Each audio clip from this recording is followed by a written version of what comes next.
আসসালামু আলাইকুম। প্রিয় দর্শক, আমরা জানি যে আওয়ামী লীগের শাসন আমলে আওয়ামী লীগ যে ১৭ বছর দেশ শাসন করেছিল একটানা, সেই সময় তারা বিএনপির বিভিন্ন নেতাকর্মী এবং আরও অনেকের বিরুদ্ধে, বিরোধী দলীয় অনেকের বিরুদ্ধেই অনেক একের পর এক মিথ্যা মামলা দিয়েছে। রাজনৈতিক মামলা যেগুলোকে বলা হয়, অথবা হয়রানিমূলক মামলা বলা হয়, এরকম হাজার হাজার মামলা দিয়েছে। এবং সেই মামলাগুলি কিন্তু সরকারের পতন হয়েছে, কিন্তু মামলাগুলো তুলে না নিলে যাদের বিরুদ্ধে মামলা হয়েছে তাদের কিন্তু নিয়মিত হাজিরা দিয়েই যেতে হয়েছে। এক একজনের বিরুদ্ধে ২০০-৩০০ পর্যন্ত মামলা ছিল। এবং এমনও দিন গেছে তাদের সারাদিন, সারাটা বছর কেটেছে, প্রতিদিন সকালে ঘুমের থেকে উঠে যেতে হয়েছে আদালতে কোনো না কোনো মামলা হাজিরা দিতে। এগুলো খবর আমরা তখনই জেনেছি যে কত মামলা হয়েছে তাদের বিরুদ্ধে। আজকের খবর হলো, গতকালকে আমরা দেখলাম যে স্বরাষ্ট্র মন্ত্রণালয় থেকে তারা বলা হয়েছে যে তারা বেশ কয়েকটা প্রায় ১০০৬টি মামলা প্রত্যাহার করার জন্য স্বরাষ্ট্র মন্ত্রণালয় থেকে অনুমোদন দেওয়া হয়েছে। এবং বলা হয়েছে যে বিগত ফ্যাসিস্ট সরকারের আমলে ১৭ বছর ধরে বিরোধী দলের নেতা কর্মীদের বিরুদ্ধে যে দায়ের করা হয়েছিল মামলাগুলো, রাজনৈতিক মামলা, হয়রানিমূলক মামলা, এগুলো থেকে ১০০৬টি মামলা প্রত্যাহারের জন্য সরকার অনুমোদন দিয়েছে। এটা খুবই একটা ভালো সংবাদ আমি মনে করি, কারণ হয়রানিমূলক মামলা থাকবে কেন। এখন প্রশ্ন হচ্ছে যে ১০০৬টা কোন বিচারে, এই প্রশ্নটা আমি একটু করতে চাই।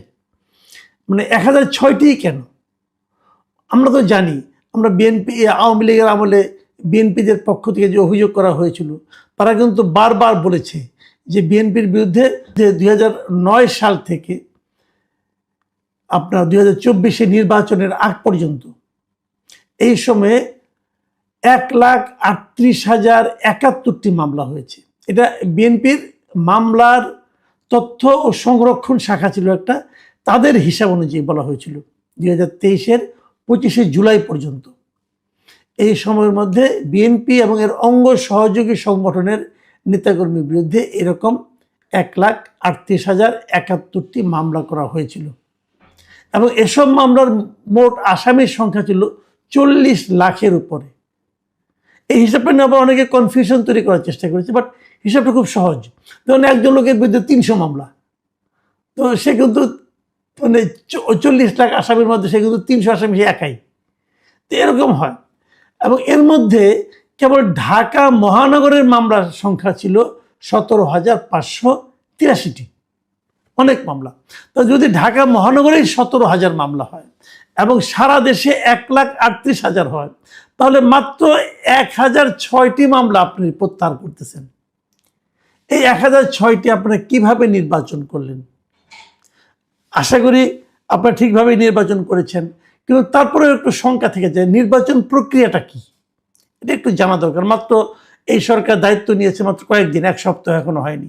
এর মধ্যে ১০০৬টা আপনারা কিভাবে, কোন প্রক্রিয়ায় করলেন, এটা একটু জানা দরকার। এবং তারা কি সবাই বিএনপির?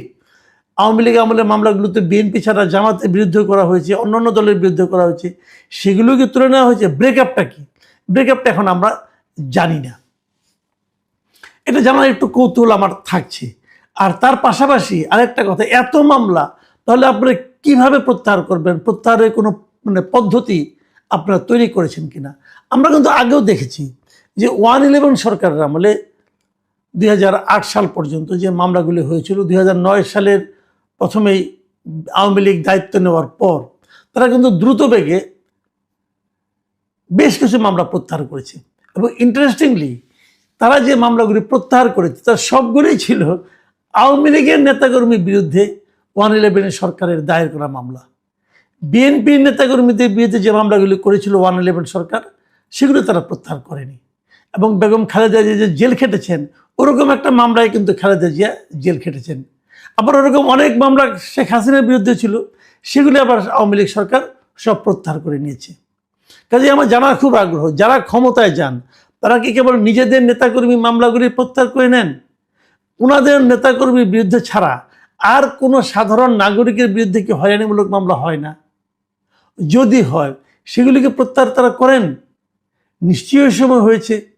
যারা বিএনপি করতো তার বাইরে একটা সময় তো এরকম ছিল, শেষ দিকে যে মামলা করার জন্য বিএনপির কোনো নেতাকর্মীকে আর খুঁজেই পাওয়া যেত না। তখন তো অন্যদের ধনাঢ্য ব্যবসায়ী ট্যাবসায়ী এরকম অনেকের বিরুদ্ধে মামলা হতো। সেই হয়রানিমূলক মামলাগুলি কি প্রত্যাহারের জন্য এই সরকারের কাছে বিবেচিত হবে? এই প্রশ্নটা থাকলো। কারণ আমরা বলতে চাই, এমনি আদালতে অনেক মামলা জট আছে, মামলা চললে উকিলদের লাভ হয়, আর তো কারো লাভ হয় না, মানুষের ভোগান্তি কিন্তু থেকেই যায়। তো এরকম হয়রানিমূলক মামলাগুলি যেন দ্রুত নির্ধারণ করা যায়, চিহ্নিত করা যায়, সেরকম একটা ব্যবস্থা করা দরকার। পাশাপাশি চিহ্নিত হলে পর সেগুলো একটা আদেশের মাধ্যমে সবগুলো প্রত্যাহার করে নেওয়া উচিত। মানুষকে হয়রানি থেকে মুক্তি দেওয়া কিন্তু একটা গণমুখী সরকারের অন্যতম একটা দায়িত্ব। এখন আরেকটা প্রসঙ্গে একটু আসি। সেই প্রসঙ্গটা হলো, এই যে আওয়ামী লীগের শাসন আমল, তারপরে আওয়ামী লীগের সরকারের পতন ঘটলো, তারপরে আসলো অন্তর্বর্তীকালীন সরকার ডক্টর ইউনূসের নেতৃত্বে। এই সরকার আসার পরেও কিন্তু আমরা মামলার জোয়ার দেখেছি, মানে বানের পানির মতো মামলা হতে থেকেছে, এবং এক একটা মামলায় 200-300 লোককে আহত করা হয়েছে।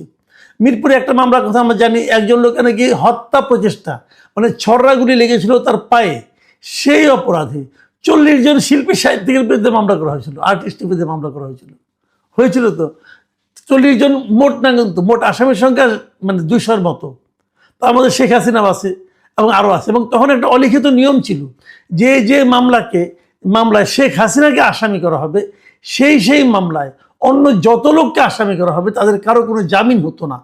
এটা আমাদের আসিফ নজরুল সাহেবের উদ্ভাবন ছিল সম্ভবত, আমি বলতে পারবো না, বাট এরকম আমরা শুনেছি। কারো জামিন হয়নি, অনেকে পালিয়ে গেছে দেশ ছেড়ে।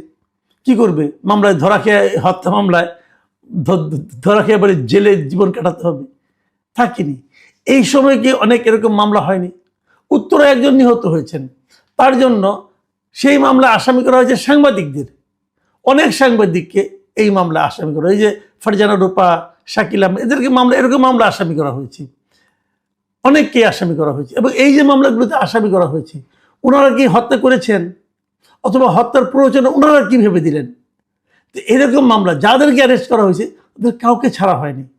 আমি স্বীকার করি যে আওয়ামী লীগ আমলে অনেক সাংবাদিক ছিল যা নাকি আওয়ামী লীগ সরকারকে এক ধরনের মানে আপনার করেছে, আপনার কি বলে সমর্থন দিয়েছে, টিকিয়ে রাখার চেষ্টা করেছে। এর জন্য একটা অপরাধ হতে পারে, যদি কোনো অপরাধ হয় সেই অপরাধে মামলা করেন, কিন্তু তাদের বিরুদ্ধে হত্যা মামলা দিয়ে আপনি তাদেরকে আটকে রাখা, এটা কি এক ধরনের হয়রানিমূলক মামলা নয়? এই মামলাগুলিকে প্রত্যাহার করা উচিত না? আবার ধরুন আনিস আলমগীর কথা ধরেন, আমাদের বন্ধু আনিস আলমগীর, সহকর্মী আনিস আলমগীর, মঞ্জুর আলম পান্না, ওনাদের বিরুদ্ধে, এরা তো সাংবাদিক, ওনাদের বিরুদ্ধে কি হয়েছে? সন্ত্রাস বিরোধী আইনে মামলা হয়েছে।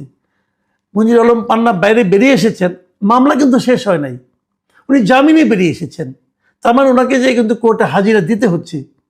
এটা কি মিথ্যা মামলা নয়? এটা কি হয়রানিমূলক মামলা নয়? আনিস আলমগীর এখনো জেলে আছেন কেন? যেভাবে এই মামলাগুলি প্রত্যাহার করা হলো, আনিস আলমগীর এটা প্রত্যাহার করা যেত না? আনিস আলমগীর কোনো পলিটিক্যাল লোক? আনিস আলমগীরকে ডক্টর ইউনূস সরকার, আমি তো মনে করি ডক্টর ইউনূস নিজে ব্যক্তিগতভাবে তার প্রতি রোষান্বিত হয়ে তাকে হয়রানিমূলক মামলা আটকে জেলে ঢুকিয়ে দিয়েছেন, এটা আমার ধারণা। তো তার মামলাটা কেন থাকবে? তার মামলাটাকে প্রত্যাহার করা যেত না? এটা তো টাটকা মামলা, নাকি এখন পরে মামলা হয়েছে পরে করবো? উনি তো জেলে আছেন, জেল থেকে বের করে দেন, তাও তো দিচ্ছেন না আপনারা। তাহলে আপনারা কিভাবে এক ধরনের বৈষম্যমূলক আচরণের থেকে বাইরে থাকতে পারলেন? আমার মনে পড়ে কয়েকদিন আগে প্রধানমন্ত্রী তারেক রহমান একটা কথা বলেছিলেন ওনার প্রথম ভাষণে জাতির উদ্দেশ্যে, যে যারা তাকে ভোট, তাদের এই সরকারটা হবে যারা তাদেরকে ভোট দিয়েছে, যারা তাদেরকে ভোট দেয় নাই এবং যারা ভোট দিতেও যায় নাই, তাদের সবার সরকার। কিন্তু মামলা প্রত্যাহারের সময় তো কেবল বিএনপির নাম দাম, তো অন্য যারা আছে যাদের বিরুদ্ধে মামলা হয়েছে তাদের সরকার তো আপনি, তাদের মামলাগুলি প্রত্যাহার করছেন না কেন? আনিস আলমগীরকে মুক্তি দিচ্ছেন না কেন? পান্নার বিরুদ্ধে মামলা প্রত্যাহার করে নিচ্ছেন না কেন? আবু আলম শহীদ খানের কথা বলছি, হাফিজুর রহমান কার্জনের কথা বলছি, ওনাদের বিরুদ্ধে মামলাগুলি প্রত্যাহার করে নিচ্ছেন না কেন? ওনাদের কি অপরাধ ছিল? এই বিষয়গুলো কিন্তু মানুষ প্রশ্ন তুলবে। আমার কথা